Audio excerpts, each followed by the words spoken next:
Tyre வெடிச்சிருச்சு. பின்னாடி வந்து பார்த்தீங்கன்னா ஒரு மாதிரி சவுண்டு கேட்டுட்ருக்கு. 5000 புகைய விட்டீங்க.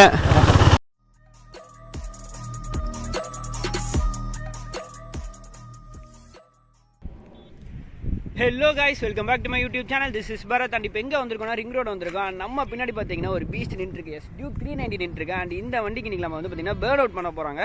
ஸோ ஓனர் வந்து பார்த்தீங்கன்னா இப்போ பேர்ன் அவுட் பண்ணுறாரு. அப்படியே நம்மளே வந்து ட்ரை பண்ணலாம். ஸோ டயர் வந்து பார்த்தீங்கன்னா ஃபுல்லாகவே நாஸ்டி ஆயிடுச்சு. வண்டி வாங்கி நியர்லி ஒரு 1 மந்த் தான் இருக்கும்னு நினைக்கிறேன். ப்ரோ ஒரு 1 மந்த் இருக்குமா? வண்டி வாங்கி பார்த்தீங்கன்னா ஒரு 1 மந்த் தான் இருக்கும். நியர்லி 4500 கிலோமீட்டர் ஓட்டிட்டாரு. அந்த டயர் வந்து பார்த்தீங்கன்னா த்ரெட்டு தெரிகிற அளவுக்கு வந்து பார்த்தீங்கன்னா வண்டியை தேய்ச்சி வச்சிருக்காரு. ஸோ அங்கங்கே படுக்க போட்டு பின்னாடி டயரே வந்து பார்த்தீங்கன்னா போயிடுச்சு.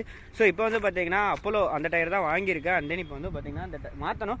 ஸோ மாற்றுறமே அப்படியே ஒரு பேர்ன் அவுட் பண்ணிட்டு மாற்றிடலாம் அப்படிங்கிற ஒரு ஐடியாவில் அப்படியே ரிங் ரோடு வந்துட்டோம். ஸோ இங்கே சுற்றில யாரும் இருக்க மாட்டாங்க, கொஞ்சம் காமாக இருக்கும்.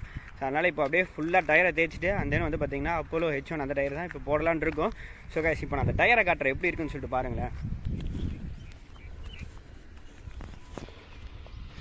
ஸோ கைஸ் இதுதான் வந்து பார்த்தீங்கன்னா டயரோட கண்டிஷன் பார்த்தீங்கன்னா தெரியும் எந்த அளவுக்கு வந்து த்ரெட்டெல்லாம் தெரியுதுன்னு. ஸோ ஃப்ரண்ட்டில் வந்து ஓரளவுக்கு கண்டிஷன் ஓகேவாக இருக்குது. ஸ்டில் வந்து பார்த்தீங்கன்னா இவர் வந்து ரொம்ப பார்த்து வண்டி வச்சுக்கிறாரா. ஸோ ஃப்ரண்ட்டுமே மாற்றிடலாம், செலவு தான் ஆகுது, ரெண்டுத்தையுமே மாற்றிடலாம் அப்படிங்கிற ஒரு ஐடியாவில் இருக்கார். ஸோ ரெண்டுத்தோட டயரும் வாங்கி KTMல கொடுத்துட்டு அண்ட் தென் வந்து பார்த்தீங்கன்னா ஒரு ரிங் ரோடு வந்துட்டோம்.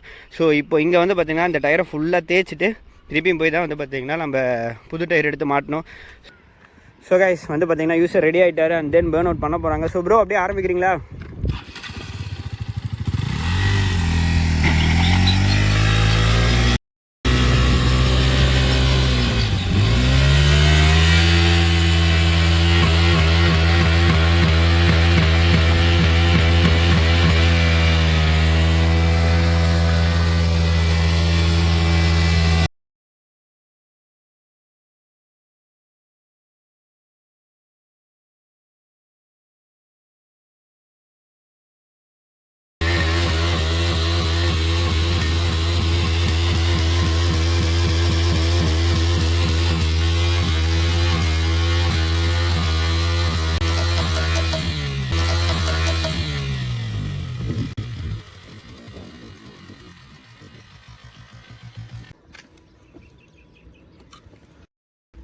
பா இந்த ஸ்மெல்லு தெரியுது நல்லா.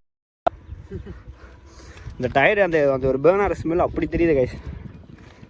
ஸோ இங்கே பாருங்களேன், அங்கே ஒரு டைம் இங்கே ஒரு டைம் பண்ணி வந்து பார்த்தீங்கன்னா டயரை முக்கால்வாசி முடிச்சிட்டான்னு நினைக்கிறேன். ஸோ கைஸ் ஃபுல்லாகவே நாஸ்தி ஆயிடுச்சு. இப்போ என்ன பண்ணலாம்னா அப்படியே KTM போயிட்டு அண்ட் தென் வந்து பார்த்தீங்கன்னா நம்ம புது டயர் அங்கே கொடுத்து வச்சுருக்கோம், அதை எடுத்து மாற்ற வேண்டியதான். ஸோ இப்போ ரொம்பவே பார்த்து ஓட்டணும், ஏன்னா வந்து டயரில் சுத்தமாக க்ரிப் இருக்காது. அதை மட்டும் எல்லாம் மைண்டில் வச்சுட்டு அண்ட் தென் கிளம்பணும்.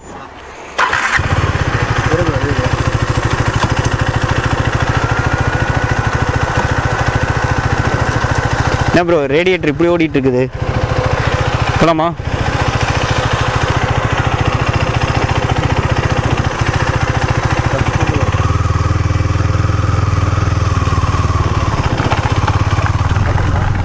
பா பின்னாடி என்ன பாரு கரகரன்னு சவுண்டு கேட்டுட்டு இருக்குது. கொஞ்சம் பார்த்து ஓட்டிட்டு போகணும், அது மட்டும் தான். பின்னாடி ஒரு மாதிரி கரகரன்னு சவுண்டு கேட்டுட்டு இருக்கு. டயரே வெடிச்சிருச்சு. ஒரு 2 டைம் தான் பண்ணாங்க, ஆனால் 2 டைமும் நல்லா புகை வர மாதிரி பண்ணி டயர் வந்து பார்த்தீங்கன்னா ரொம்பவே கரகரன்னு ஆகிட்டு இருக்கு.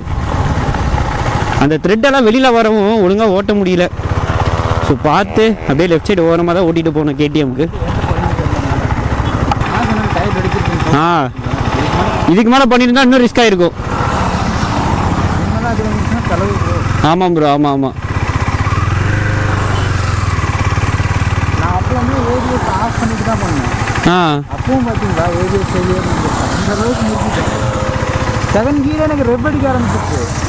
செகண்ட் கியரில்? ஆமாம். அப்போனா எவ்வளோ 70 ஸ்பீடில் சுற்றி இருக்கு. உங்களுக்கு இப்போ பின்னாடி ஏதாவது தெரியுதா? பின்னாடி காத்திருக்கு ப்ரோ. டயர் அடிச்சுன்னா ஒரு 4 கிலோமீட்டர் தாங்கும் ப்ரோ. 4 கிலோமீட்டரு? அதுக்கு மேலேனா ஒன்றும் ஆகாது, சுத்தமாக வேணான்னா ஓட்டலாம். அடி வாங்குது. அடி வாங்குது. அது பில்லியனோட சோலாவே அடி வாங்குதா?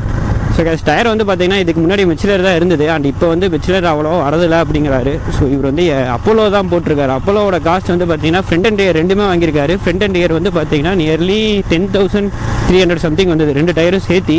ஸோ இந்த ரோட்டில் ஓட்டும்போது ஓரளவுக்கு ஓகேவாக இருக்குது. ஸ்மூத் ரோட்டில் இந்த டயர் ஓகே. இதே வந்து பார்த்தீங்கன்னா அந்த ஒரு மாதிரி ரஃப் ரோட்லலாம் ஓட்டணும்னு வச்சுக்கோங்களேன், ரொம்பவே சவுண்டு கேட்குது. எவ்வளோ ப்ரோ டயரு இந்த டயரு? இது வந்து 5000 போக விட்டீங்க.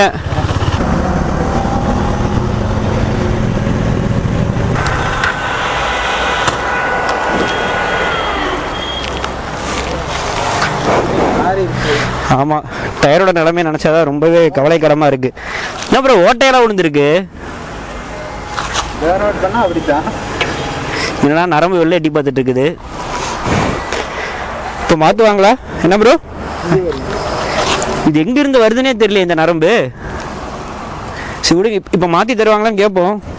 டயர் எங்கே உள்ளே தானே இருக்குது.